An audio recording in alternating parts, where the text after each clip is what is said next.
देखिए तो हमारा जो अगला ओसिलेटर है वो है आरएसआई। आरएसआई का फुल फॉर्म होता है relative strength index. Relative strength index का मतलब होता है कि ये हमें ट्रेंड की स्ट्रेंथ दिखाता है कि इस पर्टिकुलर ट्रेंड में, यानी कि जो कोई भी स्टॉक है, इंडेक्स है, वो ट्रेंड में कितनी स्ट्रेंथ है, यानी कि कितनी ताकत है। ये एक स्पीडोमीटर की तरह काम करता है। जैसे कि आप बाइक चला रहे हो, आपकी बाइक अगर 20-25 की स्पीड पे जा रही है, यानी कि साइकिल की स्पीड पे जा रही है, तो आपकी स्पीड कम है। 50-60 पर जा रही है तो आपकी स्पीड मीडियम है। अब 100 के ऊपर जा रही है मतलब कि आप हाई स्पीड के साथ जा रहे हो। इस तरीके से ये स्पीडोमीटर का काम करता है। रिलेटिव स्ट्रेंथ इंडेक्स, जो कि आरएसआई के नाम से पॉपुलर है, और ये भी मोस्ट यूज ओसिलेटर है जिसे कि काफ़ी सारे ट्रेडर यूज़ करना पसंद करते हैं। चलिए डिटेल में जानते हैं आरएसआई को। अब आरएसआई हमें ट्रेंड की स्ट्रेंथ बताता है और उसके अलावा वो फेमस है ओवरबॉट और ओवरसोल्ड बताने के लिए कि मार्केट यहाँ पर ओवरबॉट है या फिर ओवरसोल्ड है। अब आरएसआई के जो नंबर होते हैं वो 0 से लेकर 100 के बीच में होते हैं। नॉर्मली सब में यही होता है, 0 से 100 के बीच में ही होता है, उससे ज़्यादा तो कभी कुछ होता नहीं। तो ये 0 से 100 के बीच में होते हैं। आपका आरएसआई ओसिलेटर आपको कुछ इस तरीके से दिखेगा, 0 से 100 के बीच में। अब यहाँ पर 0 से 100 तक 3 नंबर बहुत ही ज़्यादा इंपॉर्टेंट होते हैं। जैसे कि यहाँ पर एक तो बीच वाला नंबर 50 का नंबर, यानी कि 50 का नंबर। फिबोनाची रिट्रेसमेंट में भी ये नंबर था, तो 50% का एरिया तो ज़रूरी होता ही है। तो यहाँ पर ये जो 50% का एरिया है, ये एक ज़रूरी एरिया है। सबसे पहली बात तो आप ये क्लियर कीजिए कि अगर हमारा आरएसआई, अभी मैं आपको चार्ट पे लगा के दिखाता हूँ, ये सारी बेसिक इन्फॉर्मेशन मैं आपको बता रहा हूँ। तो अगर हमारा आरएसआई 50 के ऊपर है मतलब कि मार्केट बुलिश है। हर एक टाइम फ्रेम में हमें इसी तरीके से देखना होता है। आरएसआई 50 के नीचे यानी कि हमारी मार्केट बियरिश है। आरएसआई जब भी 50 के ऊपर हो हमें सेलिंग के बारे में नहीं सोचना। आरएसआई जब भी 50 के नीचे हो हमें बाइंग के बारे में नहीं सोचना। कब देखना है, कब सोचना है, क्या एनालिसिस होगा, सब कुछ देख लेंगे। तो ये एक पॉइंट आपको समझ में आ गया 50 वाला। और उसके अलावा का यहाँ पर एक नंबर होता है जो कि होता है 70 और एक नंबर होता है यहाँ पर 30 का 30 का। तो ये 3 नंबर होते हैं जो कि आरएसआई की सेटिंग में बहुत ही ज़रूरी होते हैं। आरएसआई किसके बीच में काम करता है? 0 से 100 में। उनके बीच में 3 नंबर मोस्ट इम्पोर्टेंट है। एक है ये 50 का, एक है ये 70 का, और एक है ये 30 का। और ये 70 और 30 का क्या मतलब होता है? तो अभी हमने कुछ समझा था ओवरबॉट और ओवरसोल्ड के बारे में।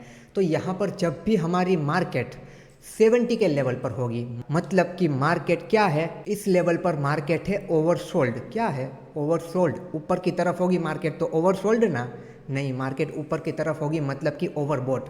तो जब भी हमारा आरएसआई 70 के पास होगा उसका मतलब कि मार्केट ओवरबॉट है। क्या है? बहुत ही ज़्यादा खरीदारी हो चुकी। देखो 0 के लेवल से खरीदारी हो रही थी, इस लेवल तक मार्केट आ गई, अब मार्केट ओवरबॉट हो चुकी है।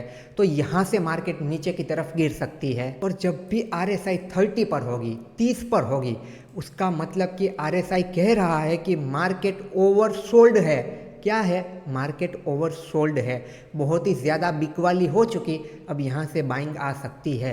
तो ये 3 लेवल हमें ये बताते हैं। और इस लेवल के बीच में हमारा आरएसआई कुछ इस तरीके से इस तरीके से इस तरीके से घूमता रहता है, एकदम लाइन चार्ट की तरह। अभी मैं आपको दिखाऊंगा, आपको सब कुछ क्लियर हो जाएगा।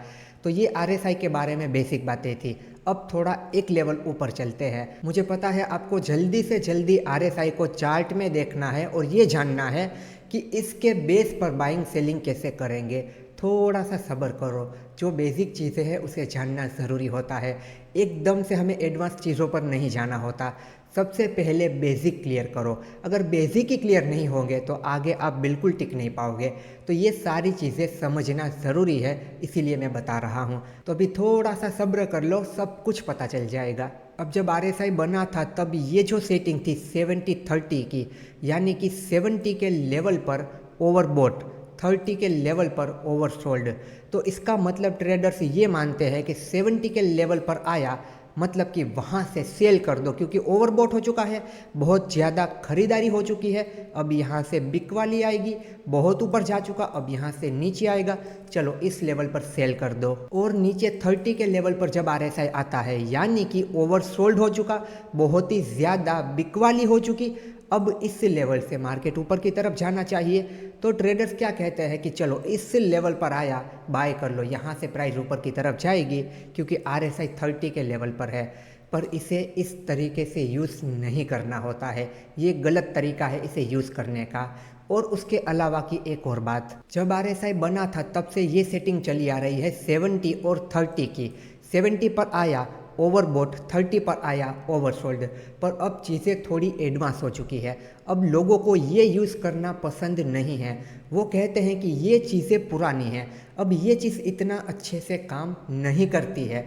अब क्या काम करता है, अब 60 और 40 का बैंड काम करता है। क्या करता है, 60 और 40 का बैंड, मतलब कि 60 के लेवल पर आया ओवरबॉट, 40 के लेवल पर आया ओवरसोल्ड। और ये जो बीच में एरिया होता है 40 से लेकर 60 का एरिया, ये होता है साइडवेज वाला एरिया, यहाँ पर हमें कुछ भी नहीं करना है। और उसके अलावा की एक और बात, भूल जाओ तो लिखते रहना, पर सही से समझना। देखिए अब यहाँ पर क्या हो रहा है कि इस लेवल पर आया तो क्या है, ये ओवरबॉट है, इस लेवल से सेल कर दो। नहीं, इन बातों को भूल जाओ, अब चीज़ें एडवांस हो चुकी है। 40 पर आया, ये ओवरसोल्ड हो चुका है, चलो यहाँ से बाई कर लो। अब इस तरीके से नहीं होता है। अब किस तरीके से देखा जाता है, 60 के लेवल पर आया, चलो ठीक ठाक ट्रेंड चल रहा है। अगर 60 से इस तरीके से रिजेक्शन लेके नीचे आया तो आप मानो कि ये क्या है, ओवरबॉट है। और इसी तरीके से होता है। तो जब भी 60 का लेवल सर्वाइव कर जाता है, वहाँ से बहुत ही तेज़ी से प्राइस ऊपर की तरफ बढ़ती है, बहुत ही ज़्यादा स्ट्रेंथ आ जाती है प्राइस में, और ऊपर की तरफ वो जा सकती है। तो इस लेवल पर हमें बाय करना चाहिए। वो पुरानी चीज़ें हैं कि इस लेवल पर सेल करो, उसे भूल जाना है। पर इस लेवल से रिजेक्शन लेता है प्रॉपर स्ट्रक्चर बनाकर, तो फिर नीचे की तरफ आ सकता है। और जब 40 के आसपास आया और इस तरीके से 40 के नीचे आया और सर्वाइव कर गया, सुपर बियरिश ट्रेंड है, यहाँ पर आप सेल करके चल सकते हो। पर 40 के लेवल पर आया, फिर इस तरीके से ऊपर की तरफ स्ट्रक्चर बनाया, मतलब कि चलो यहाँ से ऊपर की तरफ जा सकता है, फिर बाई करके चलना है। पर इन लेवल को टच किया, मैंने कोई डिसीजन ले लिया, मैंने कोई ट्रेड ले लिया, इस तरीके से नहीं होता है। आप अगर एक ऐसे इंसान हो जिसने RSI के बारे में पहले सुना हुआ है, तो मेरी ये सारी बातें आपको बहुत अच्छे से समझ में आ रही होगी। पर अगर आप एक ऐसे इंसान हो जो RSI के बारे में पहली बार सुन रहे हो, तो हो सकता है सही से ये चीज़ें क्लियर ना हुई हो। आगे जब मैं चार्ट पर आपको सब कुछ दिखाऊंगा तब क्लियर हो जाएगा। और जब सब कुछ ख़त्म हो जाए उसके बाद एक और बार से देखना, तब सब कुछ बहुत अच्छे से क्लियर होगा। उसके अलावा की एक और बात है जो मैं यहाँ क्लियर कर दूँ, उसके बाद हम सीधा चार्ट पे चलते हैं।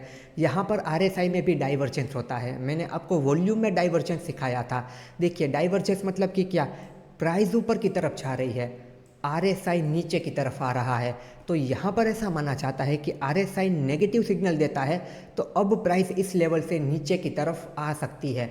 इसे डाइवर्जेंस कहा जाता है। ये होता है हमारा बियरिश डाइवर्जेंस, प्राइस ऊपर RSI नीचे। तो जो RSI कह रहा है, RSI कह रहा है कि बियरिश है, तो उसे कहा जाता है बियरिश डाइवर्जेंस, यानी कि दोनों अलग अलग है, इसीलिए डाइवर्जेंस।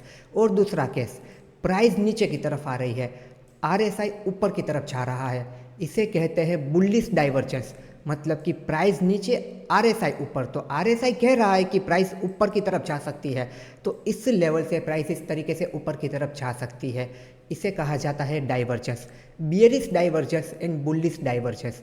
प्राइस नीचे RSI ऊपर, बुलिश डाइवर्जेंस, प्राइस ऊपर RSI नीचे, बियरिश डाइवर्जेंस। चलिए ऑलमोस्ट सारी बेसिक चीज़ें क्लियर हो गई। अब हम चलते हैं चार्ट पर। देखिए तो ये रिलायंस का स्टॉक है, ये 1 डे का टाइम फ्रेम है। यहाँ पर हम इंडिकेटर में आएंगे और यहाँ पर सर्च करेंगे RSI, तो यहाँ पर आ गया रिलेटिव स्ट्रेंथ इंडेक्स, इसे हमें क्लिक कर देना है। अब सबसे पहले मैं आपको इसकी सेटिंग में ले चलता हूँ, फिर सारी चीज़ों को डिस्कस करते हैं। यहाँ पर इनपुट में पहले देखिए, ये है 14 SMA। क्या है 14 SMA, मतलब कि पिछले 14 दिनों की एवरेज को लिया जाता है और फिर अभी करंटली स्ट्रेंथ निकाली जाती है कि अभी यहाँ पर मार्केट की स्ट्रेंथ क्या है। पिछले 14 पीरियड के एवरेज को लिया जाता है, जो कि हम मूविंग एवरेज में सब कुछ सीख चुके हैं। अब यहाँ पर देखिए, यहाँ पर कलर एंड ये सब कुछ है। यहाँ पर हमारे काम की 3 चीज़ें हैं, ये upper limit, middle limit and lower limit. Middle limit आप देखिए 50 है, यानी कि जो मैंने आपको बताया था 50 के ऊपर है बुलिश, 50 के नीचे है बियरिश। और यहाँ पर बाय डिफ़ॉल्ट 70-30 आता है कि 70 के आसपास है ओवरबॉट, 30 के आसपास है ओवरसोल्ड। पर इसे यहाँ से हम चेंज कर सकते हैं। मैंने आपको बताया था कि ये यहाँ पर पहले से यूज़ किया जाता है, पर अब ऐसा माना जाता है कि ये इतना काम नहीं करता है। हम तो यूज़ करेंगे 60 और 40 का, तो यहाँ पर हम दोनों को ही देख लेंगे। चलिए अब इसकी सेटिंग को चेंज कर हम 60 और 40 रख लेते हैं। आप चाहो ना तो आप 65 और 35 भी कर सकते हो, लोग अपने हिसाब से इस तरीके से भी कर सकते हैं, पर ज़्यादातर लोग अब भी 70-30 और 60-40 को यूज़ करते हैं। तो यहाँ पर हम रखते हैं 60 को, यहाँ पर अब हम रखते हैं 40 को। जो मिडल लाइन है 50, उसे हमें कुछ भी नहीं करना, उसे ऐसे ही रहने दो। तो यहाँ पर अब ये बेंड हो चुका है 60 और 40 का, मतलब कि 60 के पास आया ओवरबॉट, 40 के पास आया ओवरसोल्ड। 60 के ऊपर सस्टेन किया, मतलब और ज़्यादा ऊपर की तरफ जाएगा, 80 to 85 तक जा सकता है। वो एग्जैक्ट 100 तक कभी नहीं जाता, वो रेयर केस में होता है। और नीचे की तरफ 40 तक आया, मतलब कि ओवरसोल्ड हो चुका है। अगर इस लेवल से ऊपर गया तो ऊपर की तरफ चला जाएगा, इस लेवल के नीचे सस्टेन कर गया, सुपर बियरिश ट्रेंड है और ज़्यादा नीचे की तरफ जाएगा। अब देखिए ये 40 to 60 का एरिया है, इसे साइडवेज माना जाता है, इस एरिया में कुछ भी नहीं हो सकता। तो आपकी ये प्राइस देखो कहाँ पर है, इस लेवल से इस लेवल के बीच में प्राइस है। ये साइडवेज वाला एरिया है, यहाँ पर कुछ भी नहीं होगा और हमें दिख भी रहा है ये साइडवेज ही है। यहाँ पर हमारी एक चार्ट पैटर्न बनी है, फिर यहाँ पर इसका ब्रेकआउट हुआ, ये एसएल हमने लिया, इस तरीके से गया, हमने ट्रेल किया, इस तरीके से गया, हमने ट्रेल किया, इस तरीके से गया, हमने ट्रेल किया और यहाँ तक हम पहुँच गए। यहाँ पर इसने ट्रेलिंग में हमें निकाला, ये है हमारा प्राइस एक्शन। चलो तो ये तो हो गया। तो ये आपके एरिया जब भी 40 to 60 के बीच में रहता है, कुछ भी नहीं होगा, साइडवेज है, इस पूरी रेंज को इग्नोर करो। ये मॉडर्न टाइम का आरएसआई है, अभी के टाइम में इस तरीके से यूज़ किया जाता है।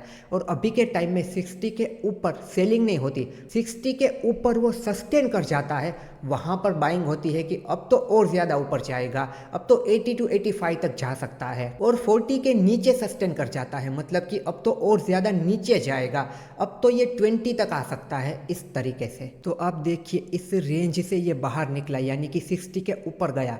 तो यहाँ पर हमारे प्राइस एक्शन ने भी हमें बताया और ये प्रॉपर इस तरीके से गया है, जो कि यहाँ पर हमें दिख ही रहा है। तो इसके ऊपर ये सस्टेन कर रहा है, प्राइस एक्शन भी बता रहा है। देखो ये सस्टेन कर रहा है या नहीं कर रहा, कैसे पता चलेगा? यहाँ पर हमें इस तरीके से कि चलो ये प्रॉपर इस तरीके से प्राइस एक्शन बना के जा रहा है। अदरवाइज यहाँ पर भी इसने टाइम स्पेंड किया है, ये हमारा लाइन चार्ट ही है, पर यहाँ पर ये इस तरीके से निकल गया, तो शायद इसे देखकर आपको पता ना चले। तो आपको पहले प्राइस एक्शन को देख लेना है। तो यहाँ पर इस लेवल के ऊपर सस्टेन कर रहा है, आपको सेलिंग नहीं करनी, आपको बाइंग करनी है कि और ज़्यादा ऊपर की तरफ जा सकता है। पर सिर्फ ये देख कर नहीं, आपको ये सारी चीज़ें भी देखनी चाहिए कि चलो यहाँ पर प्रॉपर रिवर्सल पैटर्न है, ये ऊपर की तरफ जा सकता है इस तरीके से। फिर आप देखो ये कहाँ तक ऊपर की तरफ गया, ये आया 71 तक, यानी कि इस एरिया तक। तो यहाँ पर जब ये साइडवेज हो गया, तब आप देखो आरएसआई नीचे की तरफ आ गया। तो एक बात आपने नोटिस की, जब भी मार्केट साइडवेज हो जाता है, आरएसआई ना कुछ भी करने लगता है। यहाँ पर आप देखो ये 60 के नीचे आ गया, मतलब कि आरएसआई क्या सिग्नल देने लगा कि मैं 60 के नीचे आ गया, मैं सस्टेन कर रहा हूँ, यहाँ पर मैं बियरिश हो चुका हूँ, चलो मुझे सेल कर दो। पर इस तरीके से नहीं, अगेन से जब ये 60 के ऊपर निकला, आपको यहाँ पर प्राइस एक्शन देख लेना है। चलो भाई प्राइस एक्शन बनने लगा, ये यहाँ पर क्या बना रहा था बताओ मुझे? बुलिश रेक्टेंगल बना रहा था। तो बुलिश रेक्टेंगल का ब्रेकआउट हुआ, इस लेवल पर देखो आरएसआई भी फिर से निकल गया ऊपर की तरफ 60 की तरफ। आरएसआई ने भी कंफर्म किया कि 60 के लेवल के ऊपर जा रहा हूँ, मतलब कि तेज़ी से मोमेंटम आ सकता है, प्राइस एक्शन ने भी बताया। फिर आप देखो एक रिटेस्ट हुआ और प्राइस ऊपर की तरफ गई, और यहाँ पर आप देखो प्राइस कहाँ पर ऊपर की तरफ आई, और यहाँ पर देखिए प्राइस कहाँ पर आई थी, यहाँ पर आरएसआई कहाँ पर था 79 के लेवल तक, यानी कि अराउंड 80 के लेवल तक ये आया। और फिर आप यहाँ पर देखो जब प्राइस इस लेवल पर थी और यहाँ पर रिटेस्ट कर रही थी, तो आरएसआई को अगर आप देखोगे, आरएसआई फिर से 60 के नीचे चला गया, 50 तक आ गया। तो ये तो बियरिश शो करने लगा कि मैं चलो इसके नीचे चला आया, मुझे सेल कर दो। पर इस तरीके से नहीं, यहाँ पर तो ये एक नॉर्मल सा रिटेस्ट था। रिटेस्ट करके प्राइस फिर से ऊपर की तरफ जाने लगी, RSI भी यहाँ पर आपको 60 के ऊपर दिख जाएगा, तो यहाँ पर कंफर्म हो गया, रिटेस्ट का भी ब्रेकआउट हो गया, चलो प्राइस ऊपर जाएगी। देखो आप RSI भी गया ऊपर की तरफ। फिर RSI ने बनाया यहाँ पर डबल टॉप पैटर्न। RSI ने कहा मैंने बनाया है भाई साहब डबल टॉप पैटर्न, अब प्राइस जाएगी नीचे। तो कैंडलस्टिक चार्ट में हमें सही से डबल टॉप पैटर्न नहीं दिख रहा, पर RSI ने हमें बता दिया कि मैंने भाई डबल टॉप पैटर्न बनाया हुआ है। तो ये double top double bottom pattern अच्छा काम करता है RSI में, ये हमें देखने को मिला, पर सस्टेन होना चाहिए। और प्राइस में भी आप देखो इस तरीके से कुछ मिलना चाहिए कि देखो यहाँ पर इसने ट्रैप किया, ट्रैप करके लास्ट स्विंग लो भी ब्रेक कर दिया तो नीचे की तरफ आ सकता है। फिर इस डबल टॉप पैटर्न का भी यहाँ पर ब्रेकडाउन हो जाएगा और आप देखो फिर प्राइस इस तरीके से नीचे की तरफ आई, यहाँ पर हो गई ये साइडवेज, फिर नीचे की तरफ आई। तो यहाँ पर जब ये साइडवेज हो गई तब तक तो आप देखो यहाँ पर RSI कहाँ पर आ चुका था, 50 के लेवल तक आ चुका था, यानी कि ये साइडवेज है। ये हमारी जो 40-60 की रेंज है वो साइडवेज रेंज है। फिर अब देखिए प्राइस इस लेवल के नीचे आई, तब RSI यहाँ पर 40 के नीचे आ चुका था।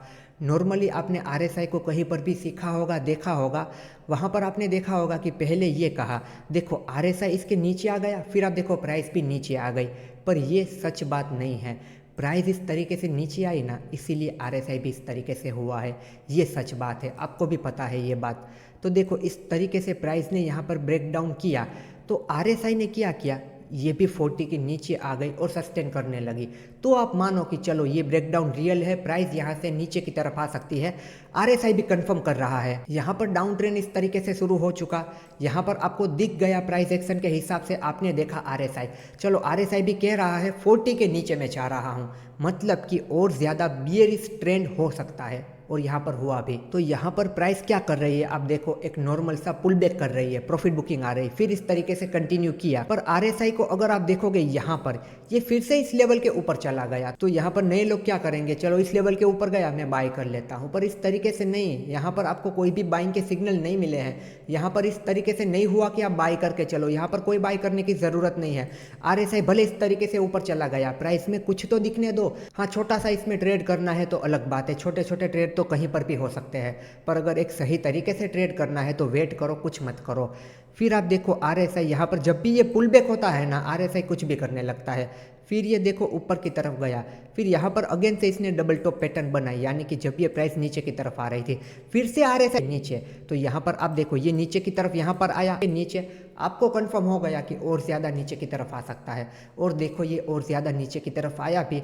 RSI तब तक कहाँ पर आ चुका था, 24 के लेवल तक आ चुका था। तो अभी मॉडर्न टाइम में आपको RSI को इसी तरीके से यूज़ करना है। इस रेंज में होगा तो यहाँ पर मार्केट साइडवेज है, 60 के ऊपर सस्टेन कर रहा है, प्राइस एक्शन भी दिख रहा है, मतलब कि और ज़्यादा बुलिश हो सकता है। देख लीजिए आप, यहाँ पर ये क्या कर रहा है, 40 के नीचे सस्टेन कर रहा है, प्राइस एक्शन भी दिख रहा है, मतलब कि और ज़्यादा बियरिश हो सकता है, यहाँ पर आप देख सकते हो। इस तरीके से मॉडर्न टाइम में आपको RSI को यूज़ करना है। अब एक और बात मैंने आपसे कही थी डाइवर्जेंस के बारे में, कि प्राइस नीचे RSI ऊपर, प्राइस ऊपर RSI नीचे, तो उन डाइवर्जेंस को भी एक बार देख लेते हैं, फिर अदर चार्ट में अलग अलग टाइम फ्रेम में RSI को देखते हैं और ये डाइवर्जेंस को समझ लेते हैं। देखिए जैसे कि यहाँ पर आप देखिए ये रिलायंस का ही चार्ट है, पर 5 मिनट में प्राइस यहाँ से इस तरीके से नीचे की तरफ आ रही है, पर इसके RSI को आप देखोगे यहाँ पर एग्जिट देखो, यही लेवल है यहाँ पर। इसके RSI को अगर आप देखोगे, RSI इस तरीके से ऊपर की तरफ जा रहा है, प्राइस नीचे, RSI ऊपर, मतलब कि बुलिश डाइवर्जेंस।